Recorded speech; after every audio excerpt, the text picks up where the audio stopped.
Good evening. You're watching the news on Croatian television. After months of haggling between the SDP and the HTZ, lawmakers finally approved the creation of a special commission to look into what brought Agrokor to the brink of bankruptcy. Although the body will formally begin working at the beginning of next month, Committee Chair Orsat Miljenic held a meeting today to discuss a game plan for the committee's 6-month mandate.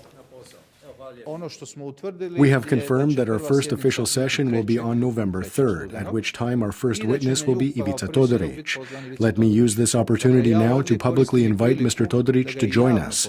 Yes, of course, an official invitation will be sent to his home address, but I am now officially calling on him to prepare for his testimony. The investigative committee was publicly announced so he can look into our activities if he is so inclined. I expect his arrival on November 3rd. Despite coming to an agreement on creating the parliamentary committee to investigate Agrokor, the bipartisan mood of the country's two leading parties appears to have been short-lived. MPs from the HTZ and SDP locked horns today over who would be the first to testify. Both parties accuse each other of trying to hide the truth behind the near collapse of the food and retail giant. The SDP wants Ivica Todorić to appear before Parliament and the investigative committee on October 30th and testify as to what exactly happened to Agrokor, so that the Croatian public can finally know the truth after months of back and forth between Todorić and the HTZ. What you are trying to do is take away attention from your role in the whole Agrokor affair via the Economic Cooperation Fund and your position on the supervisory board of the Croatian Bank for Reconstruction and Development. Perhaps you yourself will be the first witness called by the investigative committee.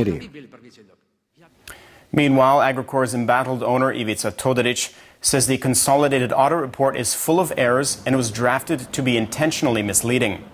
In his latest blog post, Todorić says his company simply needed the support of the government and not the implementation of emergency legislation. He added that it was important to look at all the companies within Agrokor and not focus solely on the massive debts accumulated by Konzum. Prime Minister Andrej Plenković once again addressed today's cabinet session by defending the legitimacy of the so-called Lex Agrokor and deferred to the crisis management team to lead the restructuring process. We must not forget that we managed to prevent a negative impact on the economy and the financial system. We managed to prevent it thanks to the special legislation and the work of the crisis management team. I expect the team to continue the restructuring process in cooperation with creditors and to work out a settlement proposal that will ensure that Agrokor continues to operate, workers get to keep their jobs, and the country's economy remains stable. Prime Minister Andrej Plenković has denied media reports that President Kolinda Grabar-Kitarovic's official visit to Russia next week was being obstructed by his government. Plenković emphasized his support for the visit, announcing that Culture Minister Nina Obuljen-Koržinek, Interior Minister Davor Božinović, and Attorney General Dinko Cvitan would be accompanying the president to Russia. The whole series of documents which the government has drawn up in preparation bears witness to the fact that we support this visit and the president's other visits as well. So I must admit that this news is one of the more bizarre reports that we have read in recent times regarding our international activities. We are aware that the visit has its own merits and important thematic context that will help develop Croatian and Russian relations on all fronts. A contingent of Croatian soldiers flew to Poland today to participate in a U.S.-led NATO mission. The contingent consists of around 50 soldiers and a battery of multiple rocket launchers. The Chief of the General Staff, General Mirko Šundov, and Defense Minister Damir Krstičević were on hand to see the troops off. In Poland, we will have the opportunity to do exactly what we do here in Croatia, but in cooperation with the best combat groups in the world.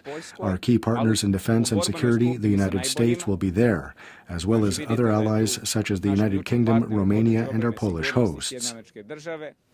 A major tragedy was only narrowly avoided today as a bus full of children skidded off the road and flipped onto its side near Slavonski Brod. All 60 children on board, as well as their teachers, avoided serious injury. The driver of the bus had swerved to avoid a collision with a car traveling in the opposite direction. The driver of that vehicle died in the crash. We admitted 17 patients following today's traffic accident, 16 children and 1 adult. 3 children are still being treated for minor injuries, but their condition is stable. The government has approved a bill that will add healthcare as a type of service offered by the tourism industry. Tourism Minister Gary Capelli says the bill will open the door to 350 million euros in additional investments in medical tourism and push next year's investments in the tourism industry to nearly 1.3 billion euros. For example, the hospital in Daruvar, the spa centers in Krapina and so on will receive around 20 million euro in investments from China for expanding existing infrastructure. There are already several hospitals which have had their projects approved. Taking a quick look at sports. In tennis, Marin Cilic has reached the quarterfinals of the ATP Masters Series tournament underway in Shanghai, China, after defeating American Steve Johnson 7-6, 7-6. He now faces Albert Ramos Bañolas of Spain. Meanwhile, at the WTA tournament underway in Linz, Austria, 20-year-old Jana Fett lost to Barbara Stricová of the Czech Republic in 3 sets. In basketball, Cedevita opened the new Eurocup season in Zagreb last night, losing to Italian side Torino 86-83. Dimitrios Nichols was the leading scorer for Cedevita with 17 points. Their second round game will be next week in Istanbul against Darüşşafaka.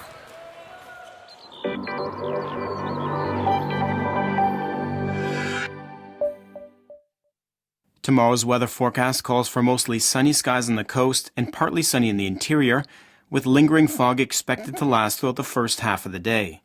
The Adriatic coast will get a weak to moderate northwesterly, bringing increased wave action to the central and southern coast. Morning lows of between 3 and 9 in the interior and between 11 and 16 on the coast will give way to highs of 18 to 23 degrees Celsius and up to 25 in Dalmatia. Continental regions for the next few days can expect lingering fog to continue, followed by clear and sunny skies. Increased clouds are possible in Slavonia on Saturday. Most areas can expect stable temperatures, while mountainous areas and the Dalmatian hinterland will be slightly warmer. The coast will be warmer than usual for this time of year, with highs of up to 25 degrees. Mostly sunny skies are expected, with only morning fog in the Istrian interior.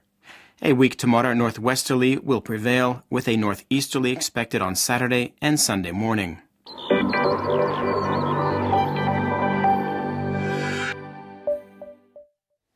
And that brings us to the end of our program. Thanks for watching. We'll see you again tomorrow night.